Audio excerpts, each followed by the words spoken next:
So start off lying on your back, soles of the feet together and knees apart. And while we're here, I just want to mention if you're enjoying watching these videos, make sure to subscribe, hit like on the video, tell a friend. And also, if you'd like to practice with music, you can follow me on Spotify. I have playlists on there, so you could practice. You could play one of the playlists that I have if you like to practice with music. Otherwise, lying on your back here in silence, just be still and watch the movement of your breath. So now, bring your soles of the feet on the floor, bring your knees up, and we're going to come into a neutral spine. But to find the neutral spine, we're going to do a little bit of pelvic tipping and tilting. So as you lie on your back here, I want you to tuck your butt under. So if you look up at the TV or whatever you're watching on your computer, tuck your butt under and flatten your low back, and then arch your lower back.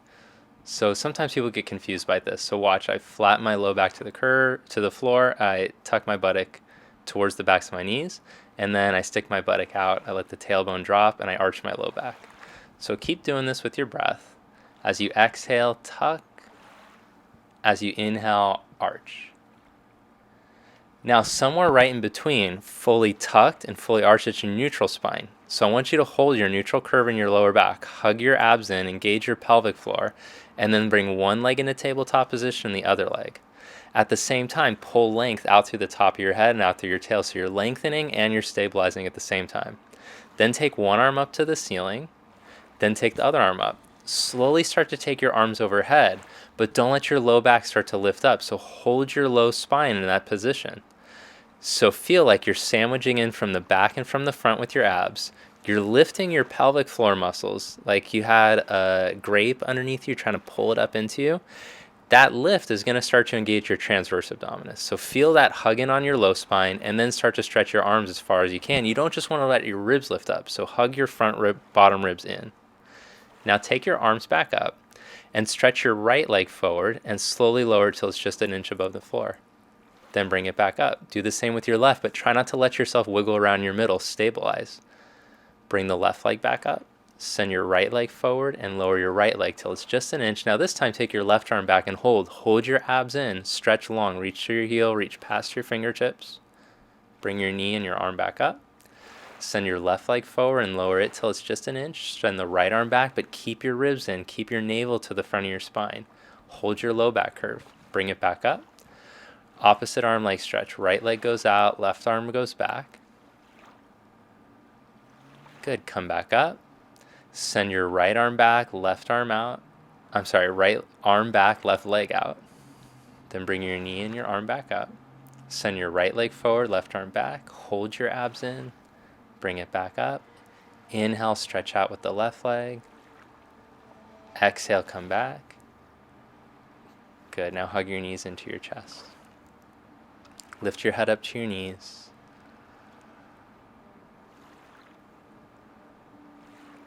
Then roll yourself up to seated, or you can roll over to your side and press up. Come onto your hands and your knees. So place your hands right underneath your shoulders, your knees underneath your hips.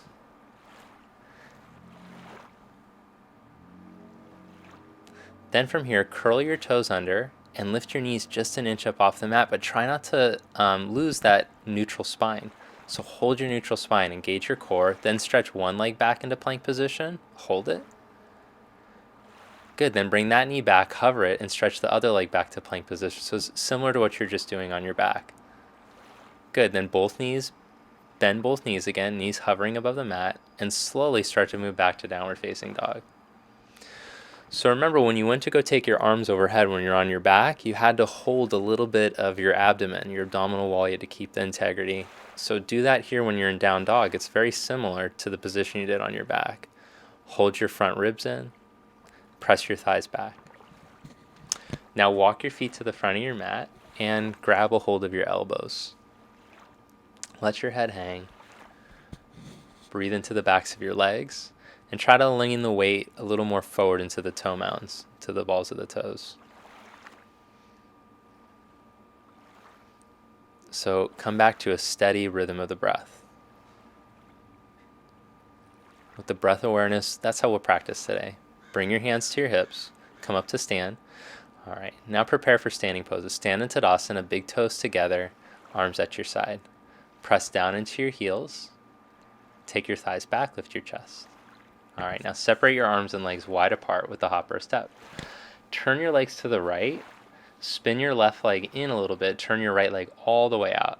As you press into your left heel, bend your right leg for Warrior Two.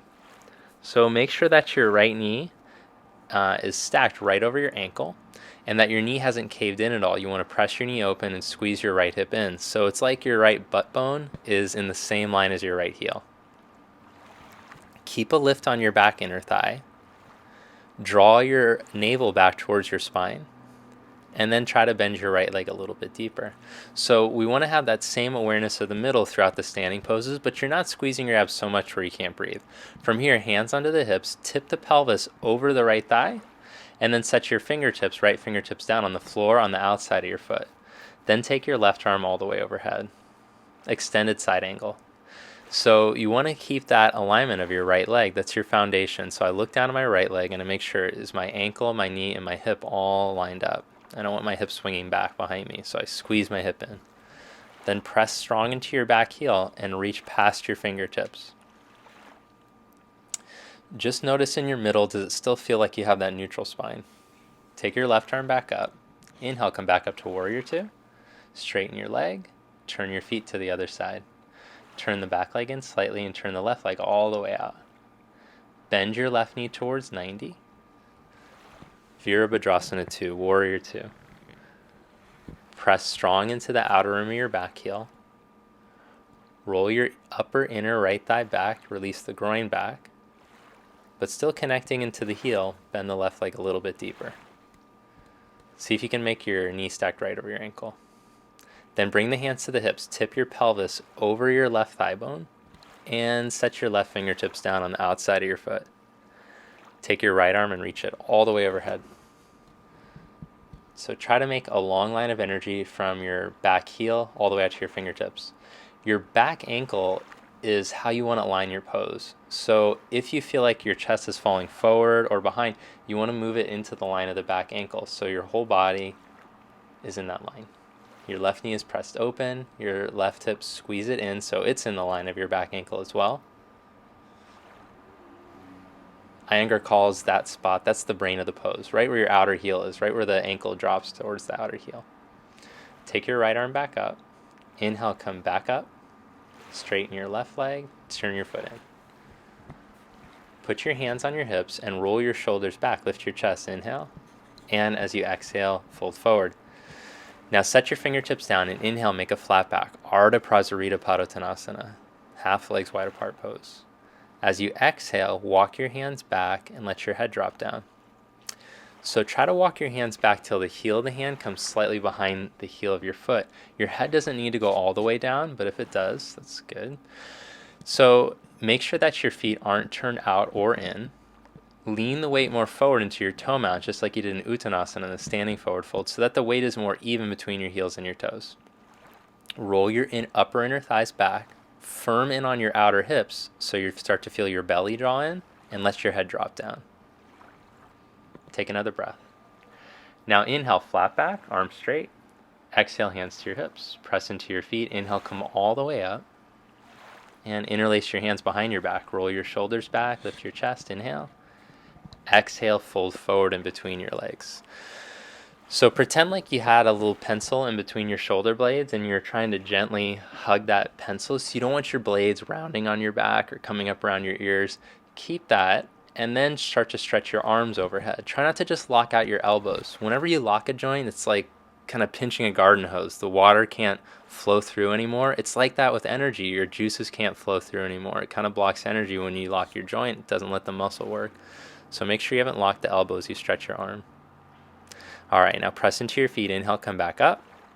Step to the front of your mat. Tadasana, mountain pose. Inhale into chair pose. Bend your knees, sit your hips back, and take your arms up. Release the top thighs, groins down. Feel the weight in the front of the heel. Feel the backs of your legs, your glutes engage. Now let's take half Gomukhasana, or half Garuda. Gomukhasana. Bend your right arm. Reach behind you and use your left hand to stretch your arm a little bit further. So left hand on your right elbow, right arm behind your back. Then change. So bend your left elbow and reach behind your back, hand fingertips in between your shoulder blades, and use your right arm to stretch your elbow a little bit more. Try to slide the hand a little bit deeper in between the blades, down the back. But when you do this, keep your front bottom ribs in. Don't let your waist push out. So keep your waist deep as you exhale. Keep sitting back into the front of the heel. All right, now take your arms back up, chair pose. Really feel your legs turn on. Good, then press to stand. Now interlace your fingers, turn your palms to face forward and reach your arms up. Urdhva Badanguliasana. So we're going to start to warm up the shoulders here. Press down into the heels. Take the tops of your thighs back, firm your buttocks to your heels, and then lift up to the thumb index finger side of the hand. Bring your hands back down, change the interlock. Press the heels down, lift up with your arms. So notice I don't just let my ribs push out to get an illusion of stretch. I keep that neutral spine feeling like when I was on my back, and then I see how much the shoulders are stretched. Bring your arms back down, come into chair pose, and then lift your right leg, cross it up and over your left. Cross your right elbow under your left elbow. Now we'll do Garudasana, eagle pose. So even though my right leg is crossed, I still try to turn my hips so they're straight ahead. So turn your hips straight ahead. Relax your upper traps. Then start to move your bottom elbow up, but press your top elbow gently into it at the same time so it still feels broad at the base of your neck. Squeeze your thighs towards each other. All right, now uncross your legs, come back to chair. Lift your left leg and cross it up and over your right, and then cross your left elbow under your right. Good. Bind your arms. Squeeze your thighs in towards each other. Steer the hips to face straight ahead again. Start to lift your bottom elbow, but gently press your top elbow down into it at the same time. Elbows start to move forward and up, but relax your upper traps. Keep your neck long. Uncross your leg, come back to chair pose, Utkatasana. Fold forward, Uttanasana, standing forward fold. Inhale, Ardha Uttanasana, flat back, heart moves forward. Good, then come into a squat, Malasana. So stay here in Malasana for 5 breaths. Sit your hips back, stretch your arms forward. The heels can be down or they can be lifted a bit. Stay there, or if you want to get a little, if you want to amp it up a little bit, you can come into crow pose, Bakasana. So maybe hook your knees into your arms, squeeze your outer arms with your knees, lift up. A few more breaths. Steady breath as you hold. All right, then step or jump back. You could go to Chaturanga and then press straight up to plank. Hold in your plank, squeeze your thighs, squeeze your glutes, keep your navel in. Now roll onto the outer edge of your right foot and take your left arm up. Side plank, Vashisthasana. This can be modified. If you have bad wrists, you could lower your forearm to the mat instead. If it's too much weight for you to bear, you could set your right knee down on the mat. Come back to plank position, pause there. Now roll into the outer edge of your left foot, take your right arm up. So I want to have like Tadasana alignment as I'm here, just like the standing pose we focused on. I press through the heels, I take the thigh bones back, the buttocks firm to the heels, I draw my navel in. Open your chest. Good, come back to plank position. From plank pose, bring your right knee up to your chest, knee to chest plank, lift your knee up high, and then step your right foot close to your right thumb. So you're in a lunge. Energize the back leg, press through the heel and lift the back thigh. Then pull your belly up and move your heart forward. All right, try to maintain that as you turn your back heel onto its side. Now float your arms back behind you and hover your chest just an inch above your knee. Squeeze your right hip in. Now inhale, come up, warrior one, reach your arms up and overhead. So press strong into your back heel, but I want you to roll your left inner upper thigh back, your groin, spin it back. Then once you've done that, move your left buttock towards your heel, draw your low abs in and up, and reach with your arms. Good, now bring your fingertips back to the mat, straighten your right leg.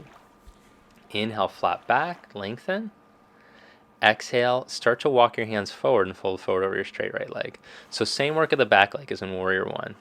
Anchor the back heel, but release your groin back on the left side. Your upper inner thigh, spin it back. Hug your right hip in. And as the root of your right thigh starts to move back, squeeze your hips, outer hips, draw your navel in, and move your head towards the floor. All right. Inhale, flat back, step to plank. Bring your left knee up to your chest and round out your back. Pull your knee up high, and then step your left foot close to your left thumb. Come into the lunge. Adjust your back heel. Turn it down, angle your back foot in a little more than halfway for Warrior One. Arms back behind you, hover your chest just an inch above your knee. Firm your left hip in. Start to upright your chest without sinking in your low back. Then take your arms up. So same way we practiced on the floor when you're on your back and you're trying to control your middle when you stretch your arms and your legs, it's similar. So the legs are being stretched in different ways, the arms are being stretched, but you still have that neutral spine awareness. Now roll your right inner upper thigh back, and as you connect into the back heel, push from the right buttock into the right heel, lift your belly, and lift. Lift with the side chest, lift with your pinky fingers. Bring your hands back to the mat, straighten your left leg as you fold forward. Same work in the back leg as in Warrior One. Take the root of your left thigh back, and as you firm your outer hips, feel your navel draw in, and then try to get a little bit more length. Maybe you could crawl your hands further forward. Maybe your head can drop a little bit further towards your big toe. Rebend your left leg, plant your hands and step back to plank position. Hold here in your plank. Shift forward and lower to chaturanga. Elbows come right over your wrist. Hold your body at elbow height. Lengthen, push through your heels, draw your belly in. Neck long. Good, now lower to your belly. All right, so put your hands on the top buttock. Roll the pinky toe side of your foot down into the mat and lift up on your inner thighs. Now squeeze your ankles in, lift your legs up from the inner thigh, just an inch above the mat. They don't need to come up a lot. Now lift your chest and stretch your arms straight back behind you, Shalabhasana. So we want to have that same awareness in the thigh that we were practicing in the standing poses. The groin spin up towards the ceiling, but then lift your low abs up off the mat. Don't let your belly sink. Lengthen through your low back, move your heart forward. Now without your low abs sinking, take your arms forward one at a time and stretch. Now really get length. Reach past your big toes, stretch your legs an inch longer, reach past your fingertips. Keep your heart moving forward, but stretch your arms back behind you, and then lower your chest to the mat. Rest one cheek. Take a couple breaths here. Now bring your hands into chaturanga position. So hands at your side, wrist under your elbows. Keep stretching back to your big toes, but tighten your inner knees. Lift up on your inner knees. Lift your low abs. Now come into baby cobra. Try to hug your elbows in towards each other without tensing the base of your neck. Lift your shoulder tips. Move your sternum forward. Stretch the legs vigorously. Reach back through the big toes. Firm the outer ankles, the outer hips. Now roll into upward facing dog. Roll the chest forward and up. Keep stretching your legs. Lift the low abs. Move your heart forward and up. Maybe even look up.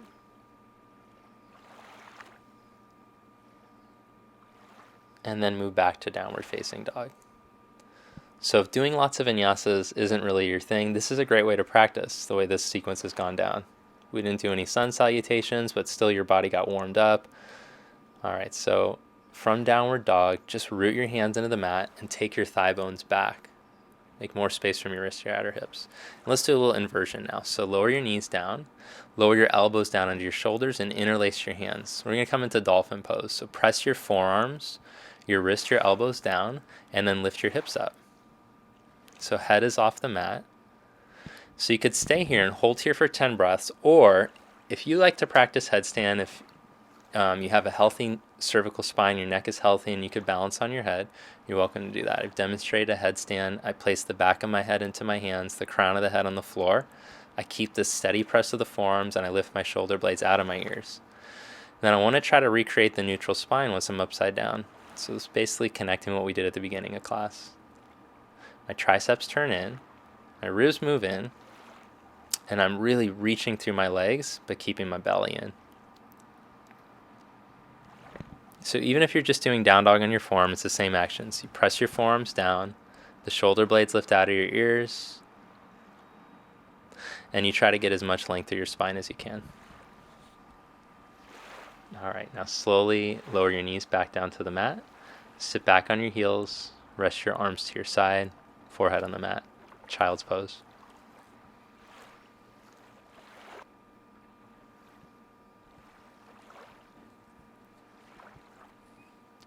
Stretch your arms forward, come up onto your hands and your knees, and then move back to down dog. Let your neck release, just let the back of your head go. Now look in between your hands and hop to your knees. And let's do a twist, Bharadvajasana.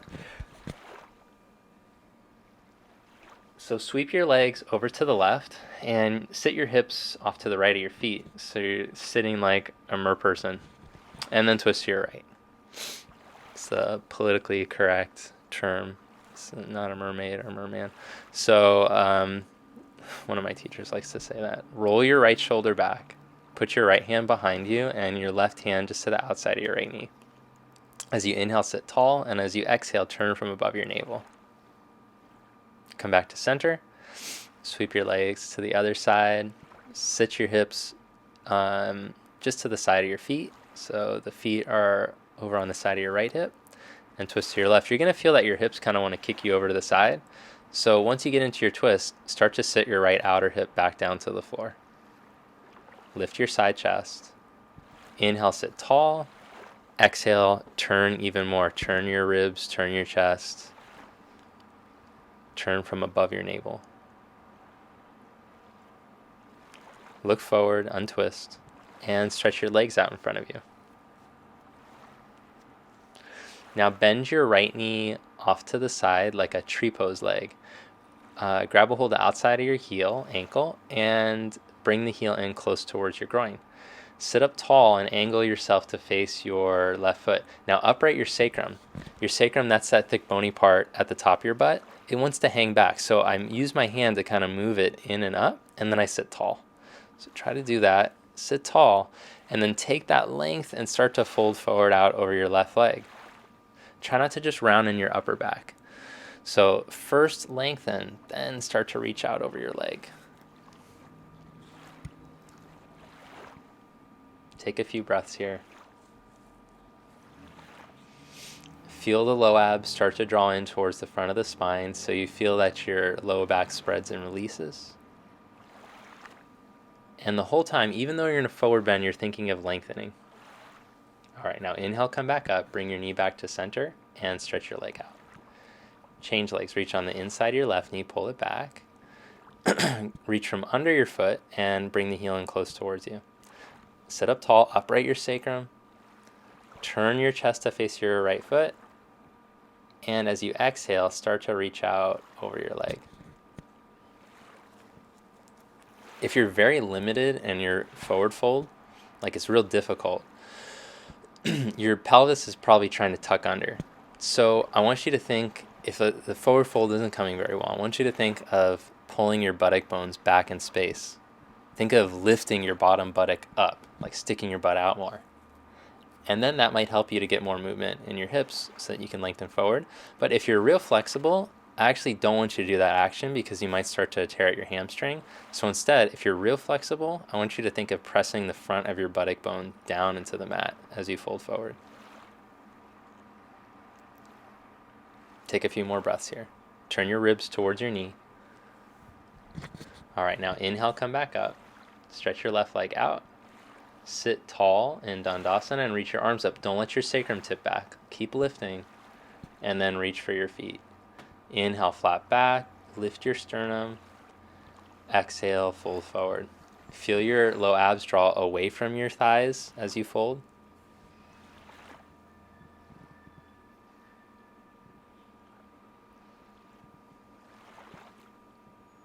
Take a few breaths. Now inhale, flat back, look at your toes.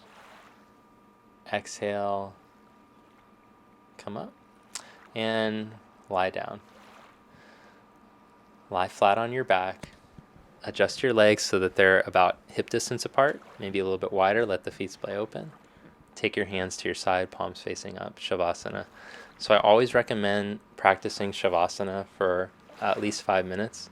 This is the most important part of your practice. It's where you let all the benefits of the practice start to sink in. And a lot of the benefits that you hear about yoga, like how it will help to calm you, it eases stress, anxiety, that comes from this type of practice, this mellowing out. So give yourself this time. Thanks for practicing today, and I'll see you next time. If you have any suggestions, leave a comment. So if there's different things you want to work on or practice, let me know. I'd love to hear your feedback. Thanks.